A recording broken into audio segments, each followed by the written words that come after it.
হবার সময় আমি রাস্তার কমিটিকে এবং আমাদের পঞ্চায়েতকে বলেছিলাম যে দাদা রাস্তা যে করছো ডুবে যাবে বর্ষায়, আপনি একটু রাস্তাটা উঁচু করেন। কিন্তু আমার কথা বাড়লেও গ্রাহ্য করলো না, কেন আমাদের এখানেই আমরা থাকি, এটা আমাদের ঘর, ঠিক আছে, এটা আমাদের ঘর। কথা হলো বাড়লেও জিজ্ঞেস করে, এই দেখুন কী অবস্থা, রাস্তার ওপরে এত জল। আর আমার এদিকে রাস্তাটা তো হওয়ার কথা ছিল, বললো এখন হবে না, পয়সা শেষ হয়ে গেছে।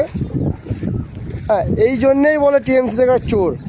এই রাস্তাটা ওইখান থেকে এখান পর্যন্ত এসে পয়সা শেষ হয়ে গেছে। আচ্ছা, আর এই রাস্তাটা দেখো, এটা এক হেঁটো মানে এক কোমর পানি, এই রাস্তাটা হয়নি, এখান থেকে হওয়ার কথা ছিল, এটা হয়নি। হ্যাঁ, আর এই রাস্তাটা দেখুন কী অবস্থা, মানুষজন আসছে, হ্যাঁ রাস্তা অবস্থা, রাস্তায় স্যাঁতলা জমে গেছে, কোন মুহূর্তে একটা অ্যাক্সিডেন্ট হবে। এই হলো আমাদের টিএমসির অবস্থা।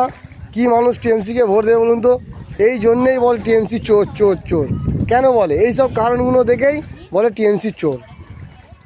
এই রাস্তাটা দুপুর উঁচু করা যাচ্ছিলো না, টাকা নেই, লাখ লাখ টাকা দিয়েছে রাস্তার জন্য, খেয়ে নিয়ে এখন বলছে রাস্তার জন্য টাকা নেই।